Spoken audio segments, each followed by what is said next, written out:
Hey gang, what's up? Welcome back here to another edition of Intuitive Angling, and thank you very much for making some time to watch today's video.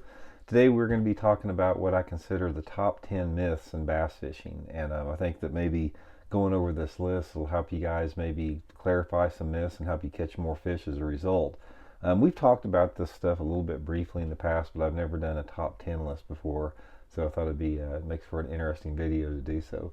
Real quick before we get started here, guys, you know, the drill here. I just want to give you a couple different quick housekeeping tips.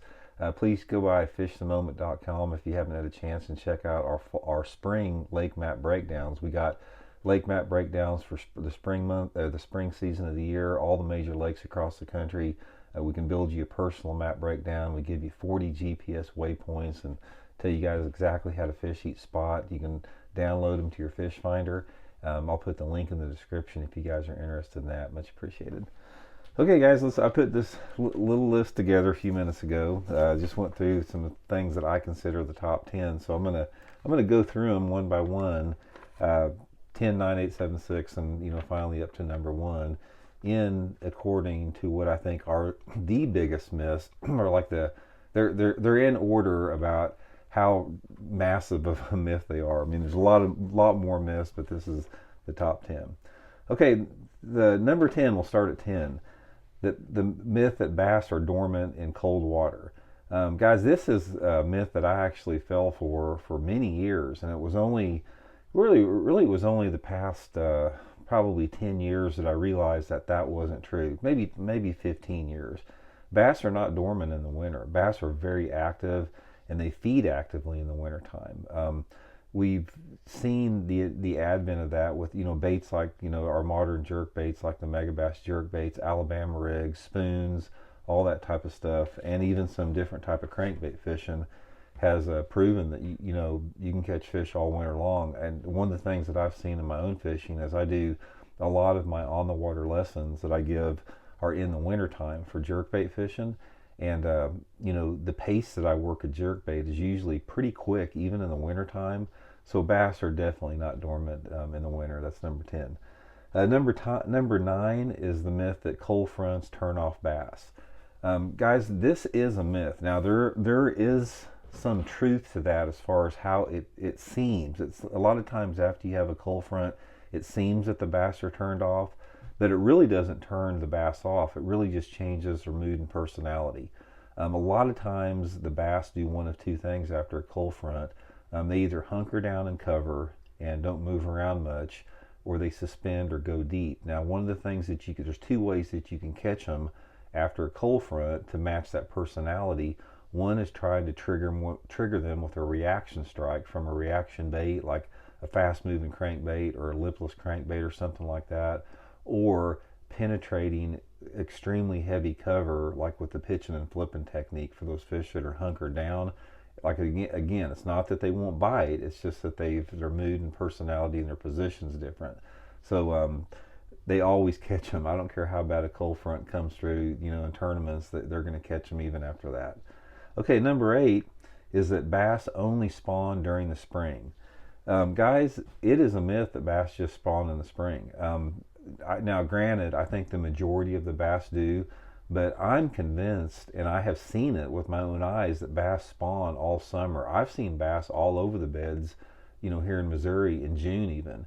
And one of the things that makes me realize that bass spawn all summer long is that a lot of times, like in November and December, I've caught bass that are like that long, like in the almost at the first of the year. And a bass that was spawned out like in April or early May, it would have been bigger than that by the time that you get to December. So I think there's a lot of fish that spawn all summer long. I think that bass are a sunfish, and we know perch spawn all year long. So I think bass spawn throughout the summer. I think the vast majority of them spawn in the spring, but they definitely do some spawning, all summer long. Okay, number 7 is the myth that bass are dumb. Guys, bass are not dumb. Bass are incredibly intelligent creatures. The Micropodus salmonoids lineage, which is the largemouth bass genealogy, they estimate that they've been here for over 3 million years. any species that has endured on this planet for 3 million years is not stupid. They are not dumb. Bass fail fast. They adapt quick. They're master survivalists. They can feed from vibration and sight, sound. Don't give them, give them plenty credit, and respect them for intelligent and as smart as they are to be the survivors that they are. So that is definitely a myth. Number 6 is the old myth about match the hatch. This may be true in fly fishing, but it's not true in bass fishing. And the reason I know about this is I have tried to match the hatch so many times throughout my career, and it hardly ever works. One of the things I like to do is turn over rocks to see what color the crawdads are. And I used to try to match my jig colors and stuff, and my bait colors, dye colors, and that type of stuff to the crawdad color. It just doesn't work, guys. I'm telling you right now, it does not work. There are other factors that are more important than matching the hatch at the time. So I consider that a myth. Now, like I said, there's some isolated situations where you may have a specific type of forage that the fish get on, but for the most part, matching the hatch is a myth in my opinion. Number 5 is the myth that bass fishing is better now than it's ever been, simply because the tournament weights a lot of times are bigger than they've ever been. Guys, this is a myth right now. The bass fishing is not better than it's ever been. There's an illusion that the bass fishing is better than it's ever been because we've gotten so good at catching the fish. The technological advances in fishing have accelerated our success rates tremendously. Lure technology, whatever technology is out there. There are far fewer bass in the lakes right now than there's ever been since I've been fishing. If you would go back and fish some of the techniques that we used to fish back 50 years ago, you wouldn't hardly catch anything out there. It's the technology that creates the illusion that we have better fishing, but in reality we really don't. Number 4 is that rain makes bass active. Now, this is a myth to some extent. Granted, under certain conditions, rain will make bass active and chasing. Normally, if you have a little bit warmer water, and normally if you've got rain that has just came in prior to the front passing through. One of the things that you will find out in bass fishing is if you have an extended period of rain, like say for example, it's raining on and off for like 4 or 5 days in a row, where it's cloudy, misty one day, light rain one day, heavy rain, where it's just cloudy days on end with rain, that will put those fish to the bottom and they become inactive the longer that you have rain. Now, like I said, rain can be good right off the bat when it first comes in, but after it's been around for several days, it sort of turns those fish off and makes them inactive. Okay, number 3 is the myth that experience makes you a better angler. Experience can help out, guys, but I'm telling you right now, experience is not the thing that makes you the best angler. The thing that makes you the best angler is your ingenuity and your creativity. If experience was the key, then guys like Rick Clunn and Larry Nixon and Denny Brower, those guys would still be dominating the sport because they've got more experience than anyone out there. That's why somebody that's 21 years old can beat guys that have been fishing like myself for 50 years because they have that fresh mind. They have the creativity and the ability to try things that we wouldn't try because we're so locked into it. So the fact that experience is the thing that makes you a better angler is a myth to some extent. Obviously experience will help you catch fish, but there comes a point where you have to use your imagination and creativity even as you get older with that. Number 2 is the myth that bass face into current. Now, a lot of guys are going to say, yeah, Randy, they face into current and wind because they want to ambush the stuff that's, flowing downstream. Guys, that's a giant myth.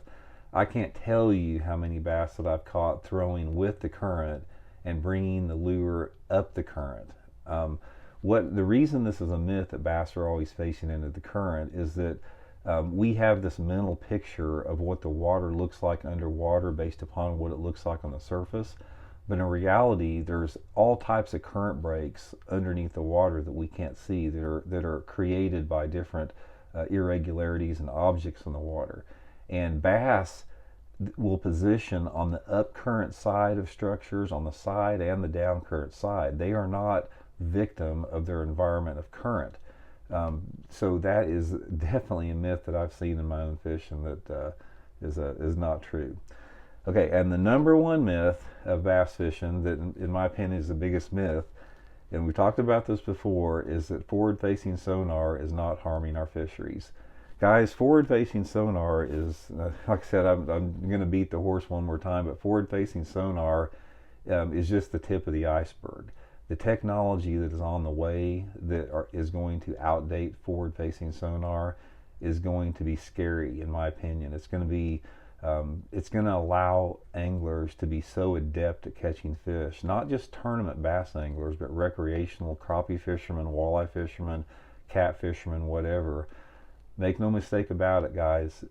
Expanding technology, the forward-facing sonar, and the stuff that's about to come that will, make forward-facing sonar obsolete is the greatest threat to the sustainability of our fisheries, only next to probably some type of pollution. But at the rate we're going, the bass can adapt to the pollution quicker and easier than they can to the decimation that the fish are going to see from forward-facing sonar. So, like I said, make no mistake about it, that is having an impact as we speak right now. It's going to continue to be multiplied rapidly as more people adopt that technology, and as the technology advances. That's the number one myth, in my opinion, of bass fishing, is that exploding technology is not harming our fisheries. It is. So anyway, guys, that's my list right there. Let me know what you guys think about it, and I much appreciate y'all tuning in. We'll see y'all later.